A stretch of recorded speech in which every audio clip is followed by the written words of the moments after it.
Good morning, everybody. Welcome to the laid away session. Today, by the end of this session, you're going to have more information about Idle Mountain. You're going to have more information about the old T-Horse Road. And you're going to know something more about an important concept related to taste profile and craft tea.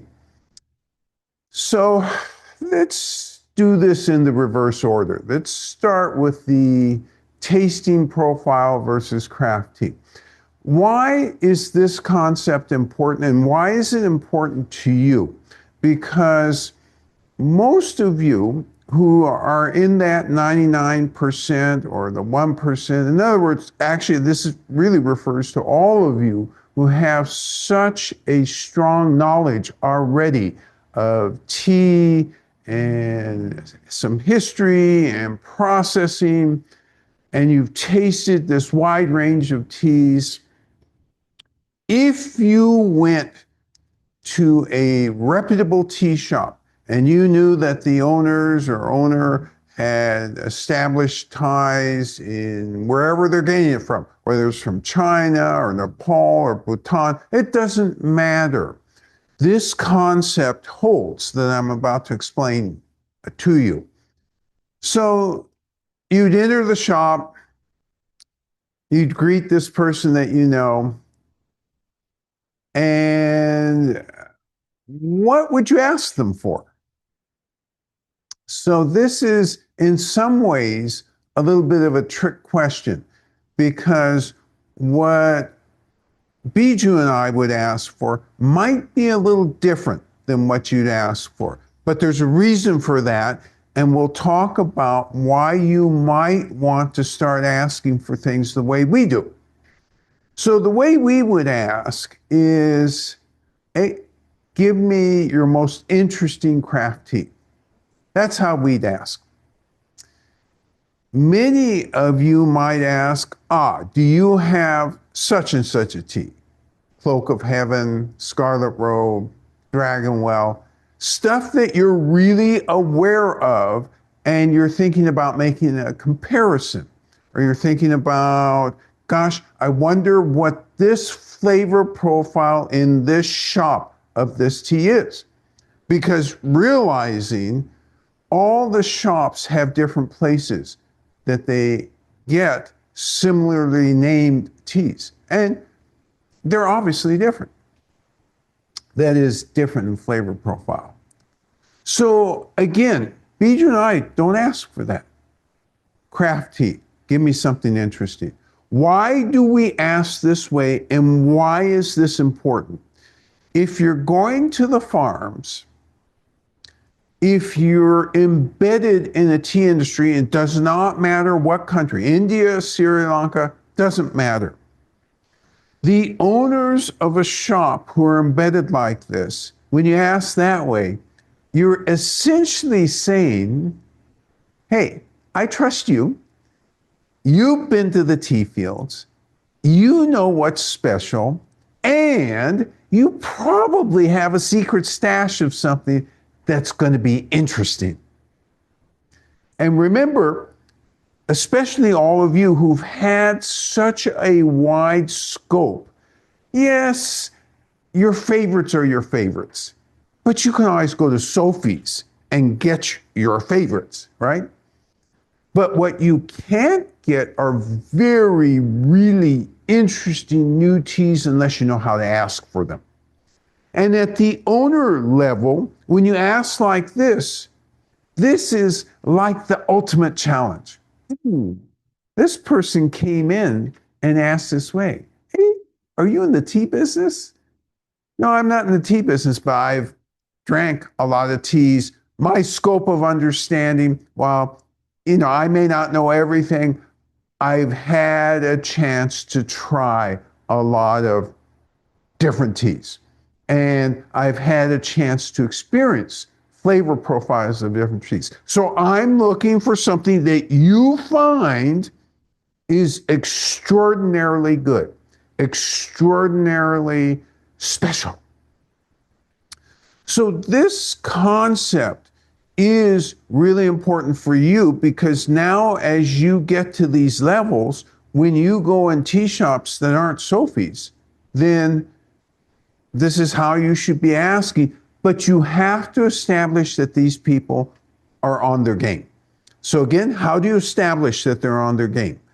They go to the tea fields. That's one way to establish. They've been in the tea business for a long time and have written books or published articles. That's also a pretty good indication that they're on their game and that they will be able to produce something interesting for you.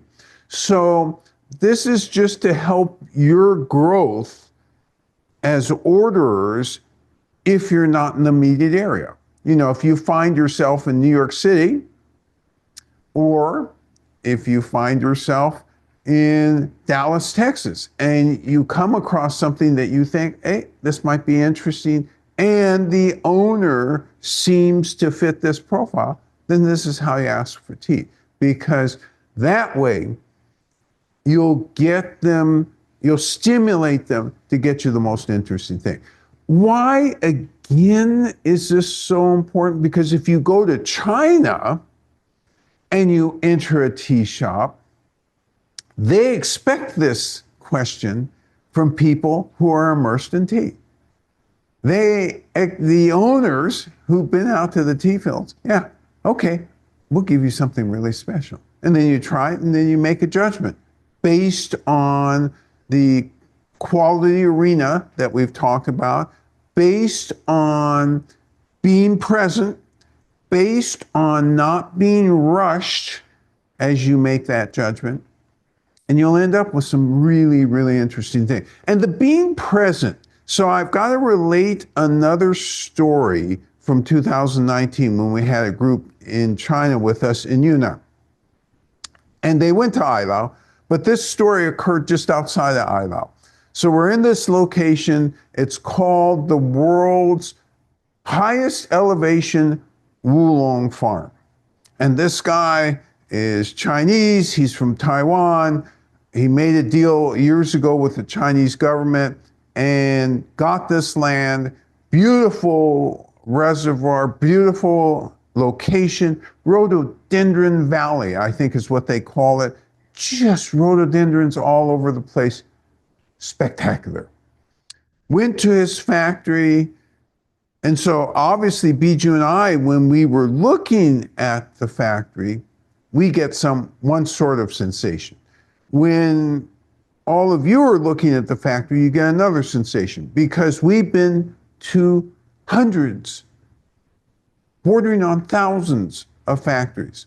So we kind of know what we're looking at, and we see what's unusual, what's standard, so to speak. But I'll tell you what flipped the script when we went to this farm. This farmer wanted to show off his tea.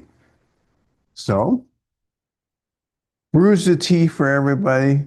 The only issue was it was kind of a trick show. And if you weren't present, you wouldn't have noticed. Bijou and I immediately noticed. You know, he put something like 25 grams into a cup and then brewed it at a length of time that I knew would give a flavor that was different than how you were going to end up using the tea. And so these are the things, especially if they're brewing in front of you, that you're looking for. Okay, what is it that they're doing? What are their hand motions? What is it that they're trying to present to me? So he took his tea, and that's the importance of being present. That's really why I talk about that when you drink tea elsewhere. Actually, you should be present here too. But here, you know, everybody's telling funny stories, so sometimes it's hard to be present. But you grok the environment that's ideal for you to get the most out of the teas. Okay, so we've talked about how you should react when you go to a shop that you think is reputable. and how you're most likely to get the most interesting teas, how you should approach that rather than giving a flavor profile. Don't be tricked into that. Oh, what flavor profile? Here we have to do that because of the scope of what we have. But when people from the tea industry enter here and identify themselves, right away, we have a different modality in terms of dealing with them because we expect them to be looking for specific things or specific craft tea, or else to ask the question, what's the most special thing in here? What is it that moves you today? That type of question. Okay, we've talked about that enough. We're in the Ilau Mountains today. And by the way, for those of you who just got up, I apologize because I sent the old Tea Horse map to you this morning, but I didn't send it to you until about 9 o'clock this morning. So if you haven't looked on the internet yet or your email yet, you got a map in there. And that will help you understand the various routes of the old Tea Horse Road. And this is important because it ran right through the Ilau mountain area. And it was, when you think of who used that road in Yunnan, think Wuliang Mountains, okay? So how do you think about Wuliang Mountains? You think about the Ilau Mountains, you look 20 miles to the east, running parallel to the Ilau Mountains, Wuliang Mountains. Then you look to the west and you have, in China, it's called the Lancang. In Vietnam, what you're more used to hearing is the Mekong River. So this massive river. So those present this area where lots of indigenous peoples lived. Climate was favorable to tea, favorable to rice in some parts of it, favorable to any number of crops, fruit crops, all sorts of things.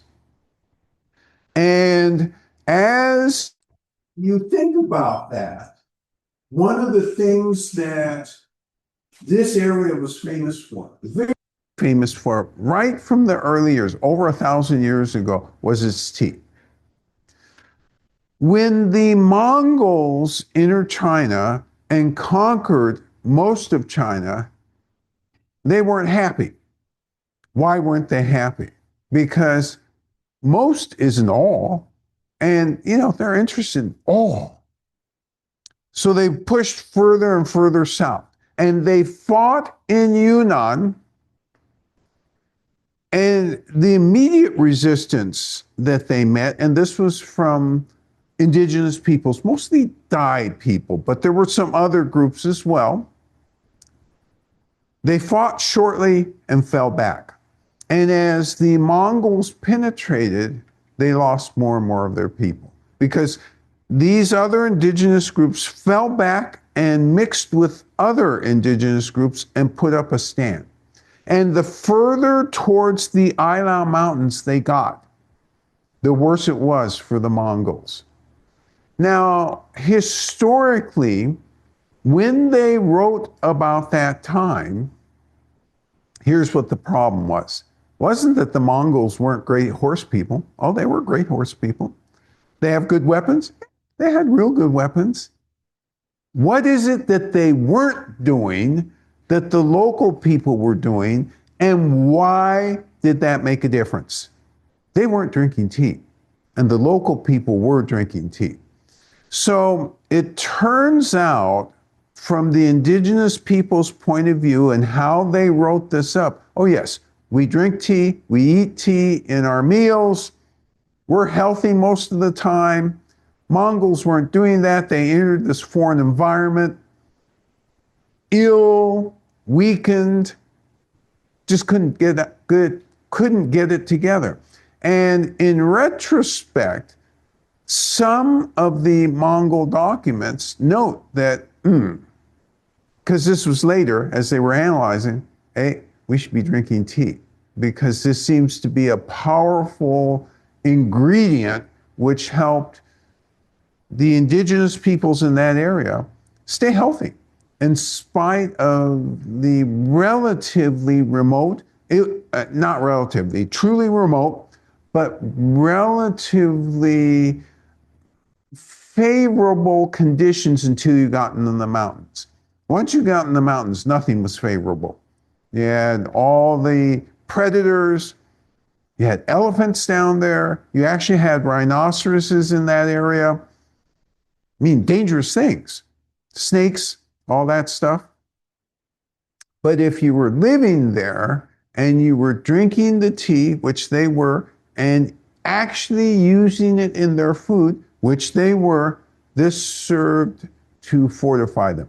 And by the way, in their songs and in their folkloric history, they talk about taking the old tea horse road and always making sure to have enough tea, because that was seen as one way as you went, and you can see on the map, those roads went from forest into plateaus, so you're going from moderate, then humid, and then subtropical, and then freezing weather. They kept drinking their tea. The traders who used that road, that's what they were drinking. So we've talked a little bit about that old tea horse road before. I want to amplify slightly because this is important, because the tea from Ilau Mountain began to have a real reputation on all the routes on the old tea horse road. And they used to call it Tai He sweet tea, because the tea that came from the interior, and it's very close to where we took the group in 2019. The tea in that area was renowned, and it was called something different, Tai He, instead of what it's called today.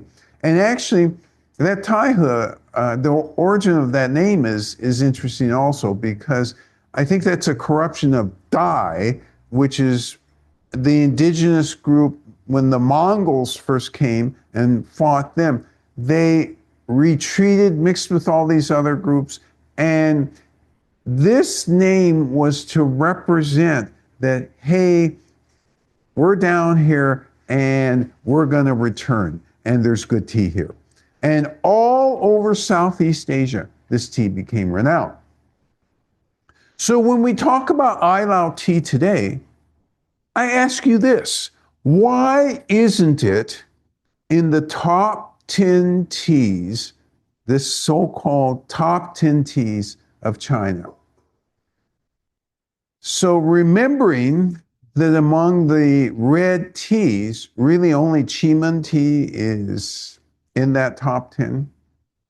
And remembering that the Chinese population drank more until very recently of all those other teas that are in that top 10 list. So predominantly green tea from northern all the way down to Fujian province. Fujian was kind of a split.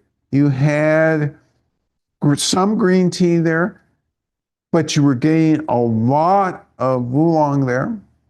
You were also, as you went further south in Fujian, later on starting to drink white tea. So the tea from the remote interior, although it was traveling on these roads, wasn't really getting into Chinese population centers, and therefore they were missing out. They didn't know they were missing out, but they were missing out. So I ask you this: if Qimeng is so famous in England and on the continent, that's the European continent, why isn't Tai He sweet tea so famous? Same issue.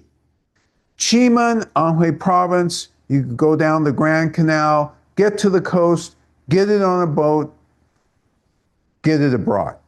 The Tai He tea, that was mostly for internal consumption. And we don't know exactly when they were starting to produce large quantities of red tea.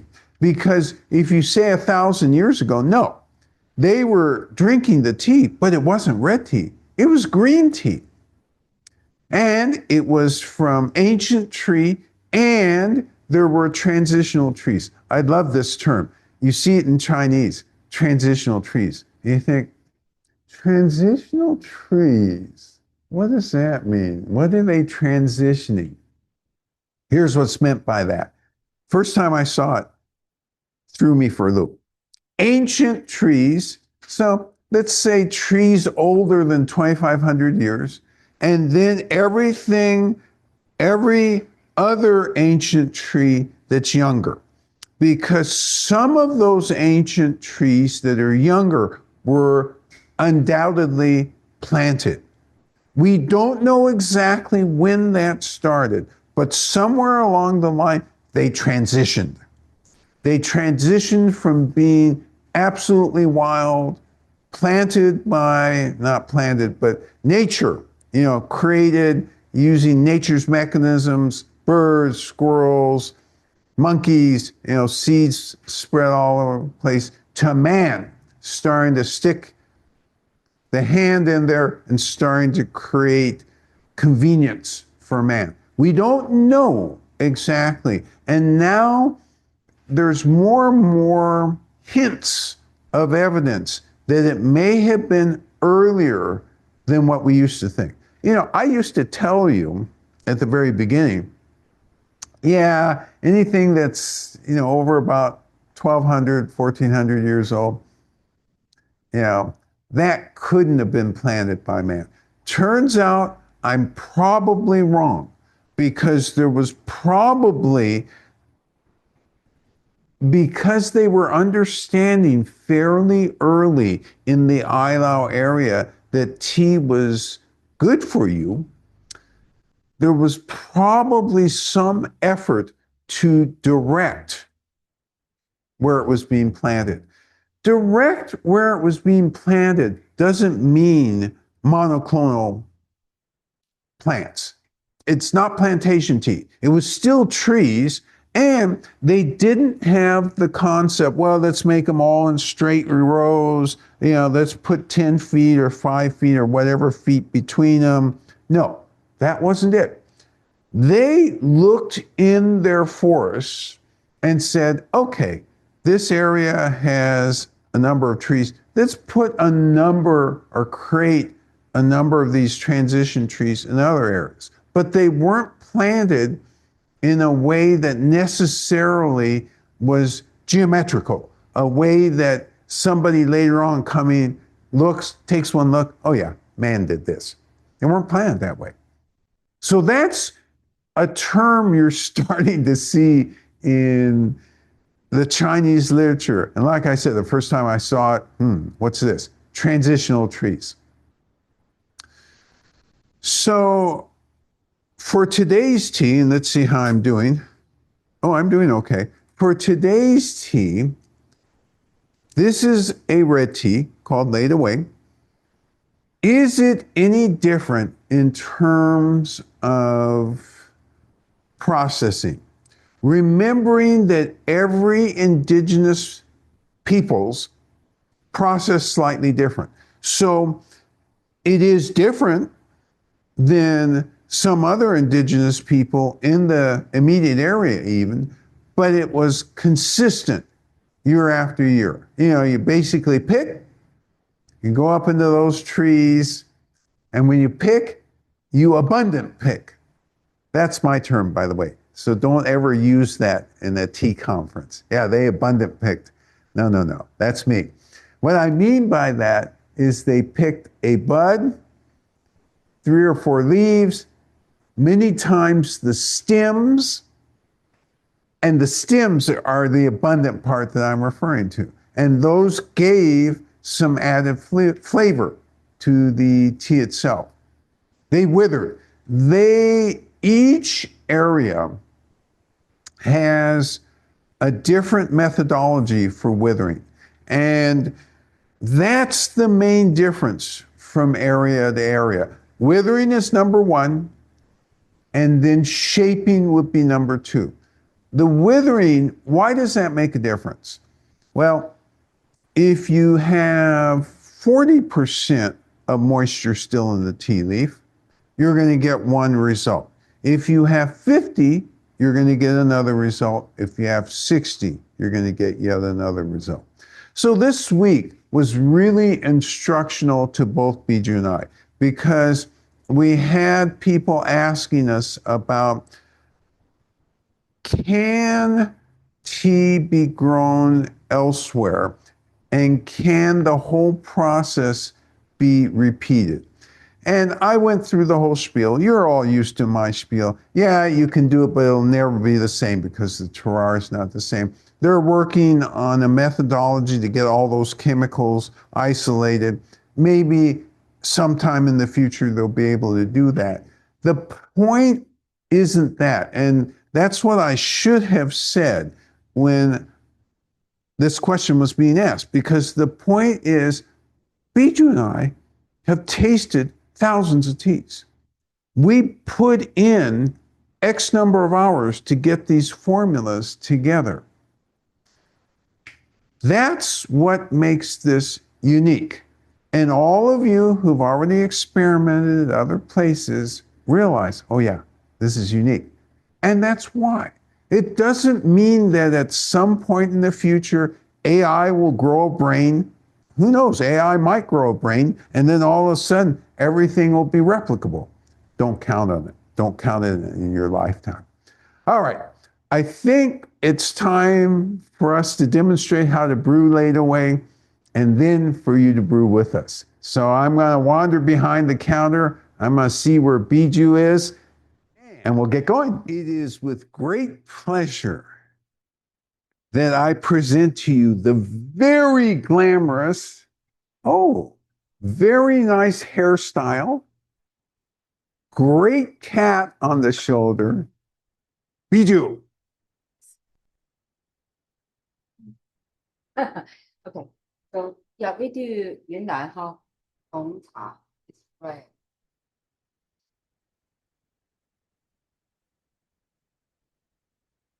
So you see the setup.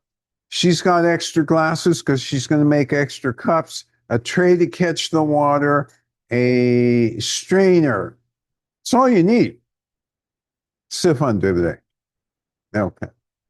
Timer to make sure that you're going to do this in 4 minutes. The rules for this, 7 grams, 4 minutes. 170-degree water.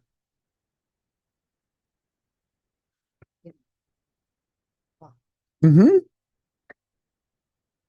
So she's going to clean out or make sure, heat the cups, make sure there's no soap stains or anything there.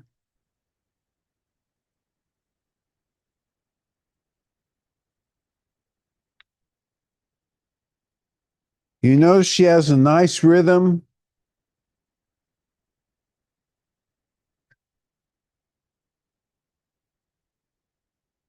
Always very present.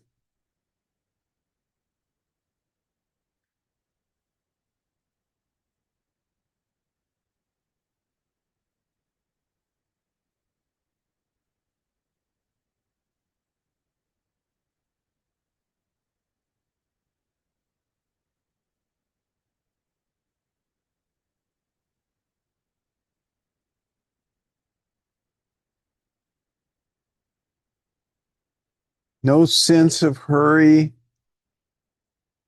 but also a quickness.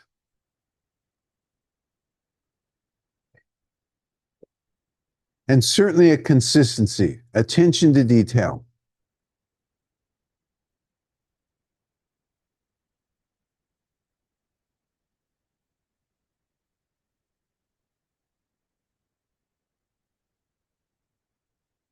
Drawing more water.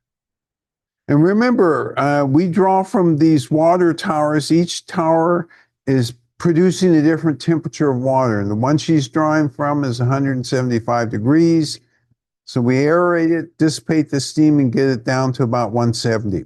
The benefit to you of doing it that way is you enhance whatever the great flavor or whatever the great aromas are. It's best when you do these steps.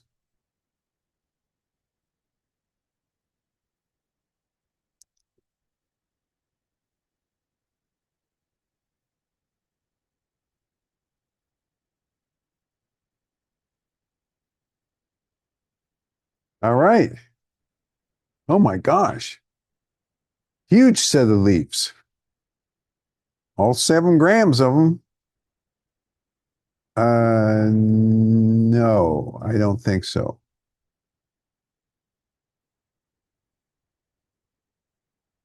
Shaking up the leaves, smelling to make sure she got the right leaves into the cup, and pouring the water back in the kettle so she can direct the flow of water into the cup. Because you're trying not really to pour on the leaves, you're kind of trying to pour underneath the leaves on the side of the cup. Yeah. All right. And there's a 4-minute steep to this. Start the timer.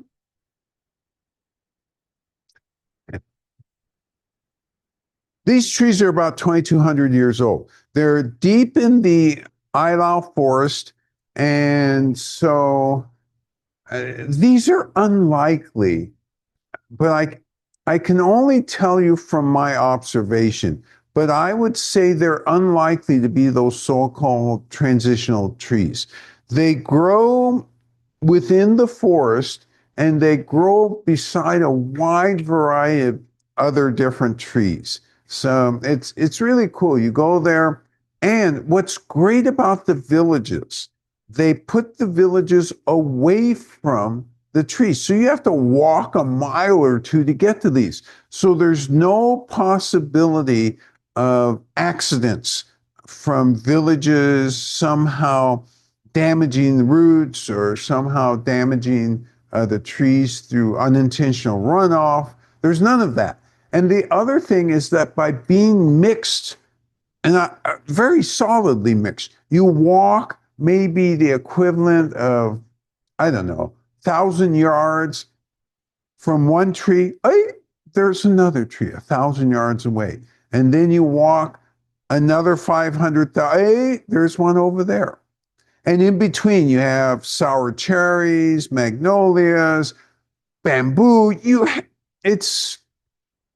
It's such that if you were lost and you went to the Islau Mountains and you said, I've heard that tea from these trees is really good and will kind of sustain me, you'd have a hard time because A, there's not a real clear path. That's the other thing.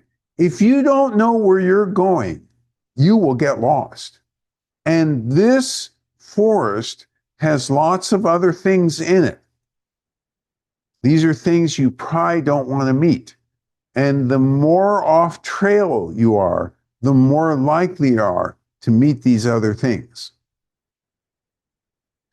The trees are magnificent. So let me give a little description of those as well. They're anywhere from the younger of the, not younger, but the smaller of the trees is probably about 40 feet tall. They are anywhere from 40 to about 55, 60 feet tall. So these are real trees. You can't, and by the way, as you're walking by, oh, a tea tree, let me reach up and grab a branch. Oh, I don't think so. Well, unless you have giant genes in you, because those branches are 20 feet above ground. And so therefore, if you're going to snag that tea or tea leaves, and this is how they harvest, by the way, they climb up other trees that are close, and then they cross over on a canopy and come down and harvest. How many times a year do they harvest? Essentially once, essentially during the springtime.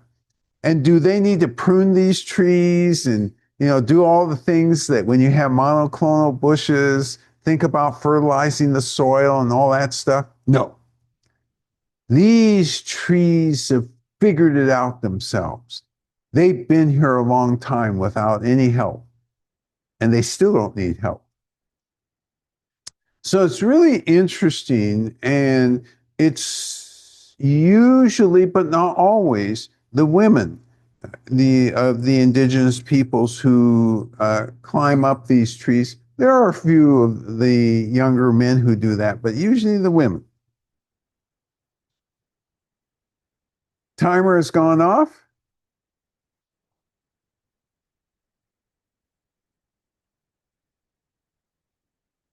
And the tea master separates the tea leaves from the tea water. All right, let's see what we have here.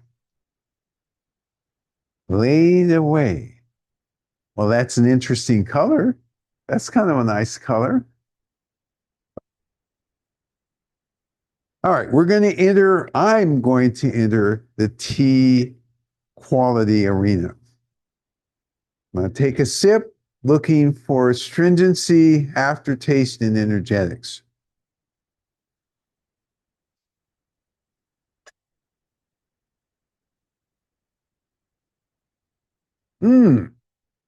Gosh, it has all three of those things. And I actually, for a change, which is kind of strange, I don't usually feel the energetics so fast. I'm feeling the energetics of this already. What I'm not feeling hugely yet, and this is interesting, there's more of it now coming, is the astringency. I'm going to try this again.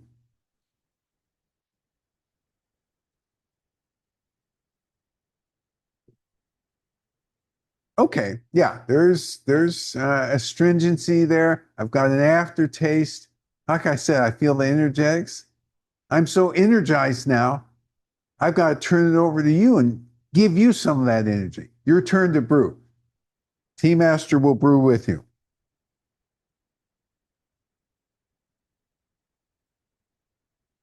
Mm-hmm.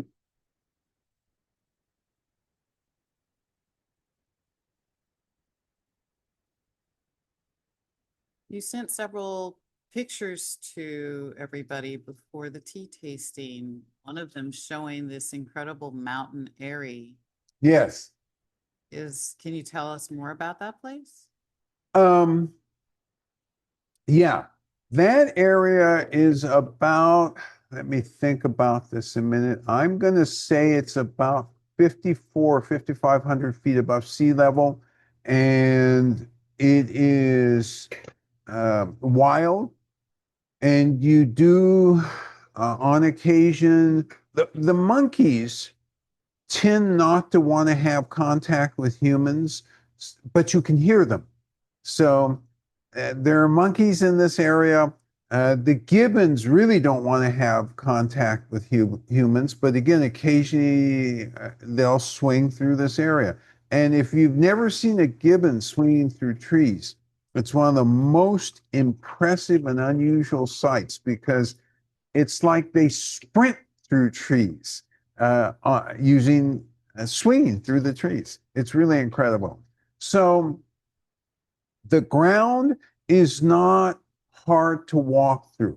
In other words, it's not jungly where vines catch your legs and so forth. Instead, what it is, you have to be careful because there's lots of water sources.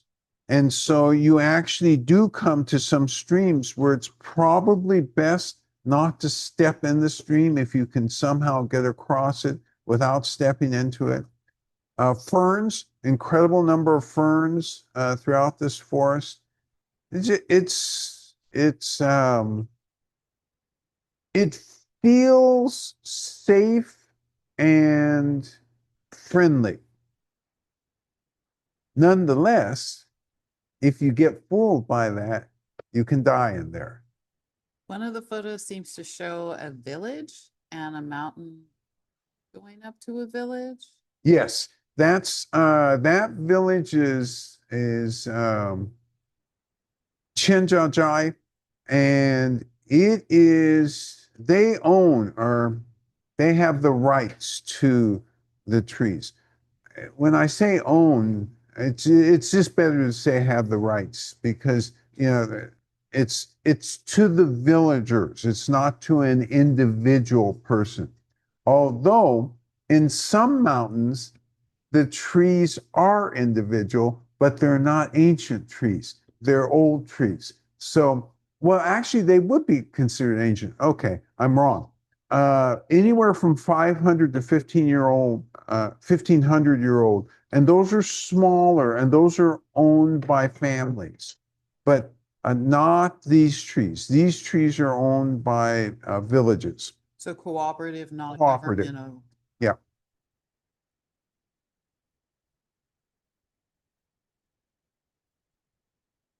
And economically, you would think that you might think, oh, and by the way, yeah, I was supposed to be talking you through this and I'm failing to do that. All right. You saw her cool the water, dissipate the steam, aerate the water, uh, pour using a kettle and setting the timer for 4 minutes. You saw her doing all those things. Peter asked, could you describe the processing that's happening in the first photo that you sent to her? And it's a picture of a room and you see what appear to be leaves that are maybe in a different state of withering in a room Yes. with light coming Thank you. through. That's exactly what it is. So withering is done 2 ways. And usually in these villages, they don't use a lot of machinery, although some farmers do have this blower. And the blower is about, I want to say, it's about maybe 80 feet long, and it's got holes in it, and the farmers put the leaves on it, and it blows air through, and they jump up and down. That's not how the farmers that we got this tea from do it. They actually spread out mats outside and let it wither outdoors. So the scientists, so there's this conflict. It's not a conflict. Well, it is a little bit between a traditional way and using new machinery. Some new machinery still feels like it fits in the craft realm. Some of it feels like, oh, this is becoming mechanized. The withering machinery still feels craft to us. But again, the farmers that we got this from don't use that. They actually just spread it out. And I like that way of spreading it out because you look every day, you kind of run your hands through, you smell. The feel of it tells you what's going on with the moisture in the leaf.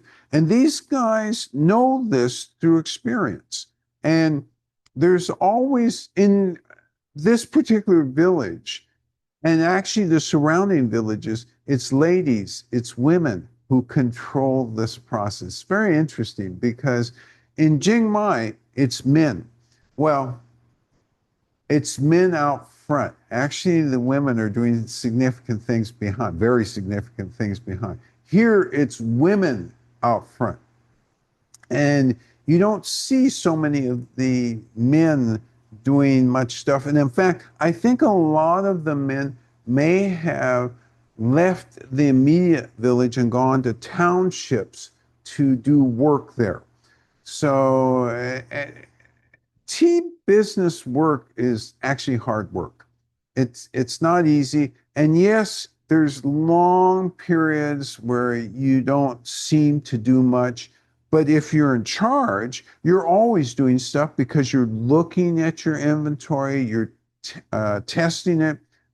The stuff is stored in various ways in various villages. And so that's why whenever we go, we ask to look at the storage facilities so that we can get some sense of how they're taking care of it. Are some feedback from participants. Jeremy comments, the only astringency is on the top of her tongue and other front of mouth, lips. And then there's a juicy scent of stewed prunes, gentle, warming to the core, radiating out. So Jeremy kicks us off. She talks about stewed prune, warming to the core type of taste with a light astringency on top of the tongue and on her lips. I really had the same exact astringency feeling. It was on the top of my tongue. You know how some astringency gets in your mouth and you just can't seem to get it out? Jeremy used the right word. It's like it's laying on top of your tongue. It's not like it's burrowed in. Aggie comments, the predominant trait of this tea is delicateness. A light, spicy scent from both wet and dry leaves. The flavor is delicately sweet as well. Mouthfeel is smooth and juicy with astringency on the top of my tongue. Aggie has a great follow-up because she talks about delicateness. Her lead on this tea is everything about it. Delicate flavor, delicate astringency, grounding in a mellowing way. And it's a great catch because this tea, some of these ancient tree teas, they kind of grab you and don't let you go. This one, it's working in you and it's working kind of with you. It isn't one that all of a sudden, right away, you know how to figure this out.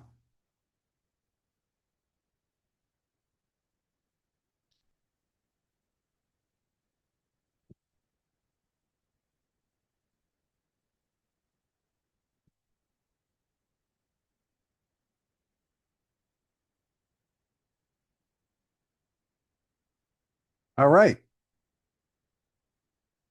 So I think the predominant thought about this tea does revolve around subtleness. It's not like intuition. It's not like jubilance. Jubilance had thickness, a density to it. This one has a lightness to it, almost an airiness to it compared to jubilance. Yes. Rob adds, the tea water has a scent of honey sweetness. It's cider-like and round. Honeyed sweetness, cider-like, and round. That's Rob's commentary. I love this commentary because this comes from that Thai Hus sweet tea area. And this is the sense of the background that's going on with this. Peter adds, I like the quality of astringency that keeps building, and there's a piquancy, hope I'm saying that correctly, a piquancy to it. Yes, Peter notes on the piquant nature of it that flows through it. What was the first part around this? That there was a growing astringency. A growing astringency. Likes the quality of the astringency that keeps building. Ah, there we go. The type of astringency as well as that it keeps building. Keeps building. Yeah. And Peter's got this right. And I suspected from my first sip when I couldn't find much astringency, this is one of these things that the more I drink it, the more it's going to build. And yes, it has that flavor profile as opposed to some of these teas where the astringency has been there right away. Kathy knows this reminds her of early spring. Oh, now how interesting. So Kathy looked through her notes and talked about early spring. And I know what part of early spring she's referring to. I like this. She's catching that hint of sweetness. Early spring had also a buildup of astringency in the mouth. That's actually a very good comparison. Aggie says another name for this tea could be laid back. I like that. Aggie suggests, you know, most of your names are okay, but you know, you'd have been better off with laid back on this one. Love that because it isn't forward and it grows on you. Great catch. Jeremy says, I'm on my second cup and wish I had some butter cookies to accompany it. So Jeremy talks about this would be great with some butter cookies to accompany it. And this tea grows on you. It isn't one, and again, unlike jubilance or early spring, both of those teas, intuition, I think every other tea in this 6 week framework of red teas has been more forward. This one is continually growing. And that's why we picked this, because if we had started with this, you'd have said, this is a little light for me. But now in this order, you kind of have, again, that scope and range of what's possible. So this 6 weeks, we've seen a lot of things that are possible with red teas. We haven't seen everything that's possible, but we've seen a lot. And you all have really dug into the red teas and captured the essences of each of these. And so these are each crafted, and they're crafted with a different end result. And it's really obvious to all of you from your commentary of what that difference is. Whereas if you had drunk a cup of tea in the shop and then 2 weeks later had drunk another cup of tea, it wouldn't have been obvious. So that's the value of what we're doing by stringing these together. So I'm wondering what we're going to string together in the coming weeks. I think, we haven't done cliff teas in some period of time. And what if we went to the Wuyi Mountains next week? I think that might be a fun thing to do. And let's see, should we be out in the farm or should we be in the tea fields? Well, let's go find some lambs next week. We're going to have a fabulous bang up start to this next 6 week session. It's 2-3 weeks sessions of cliff teas. And lamb is right at the top of that list. I can't wait to do this with you. I really appreciate and admire your accomplishments during this 6 weeks of the red teas. It's really been fun to go through these with you. Next week, the fireworks. Your responsibility this week, and by the way, how could I have forgotten this? Happy post-Thanksgiving. It's really nice to see all of those of you here who came during Thanksgiving. And, we had a fabulous bread that Rob made this week. I forgot to open with that. It's Wednesdays are really unique around here because we get the benefit of Rob's experimentation. It's been wonderful, and several other of you brought some things in. We appreciate that. Jim brought a nice pumpkin loaf in yesterday and on Thanksgiving. So your responsibility this upcoming week: stay healthy. As we go into this holiday season, look forward to seeing you next week. Bye-bye now.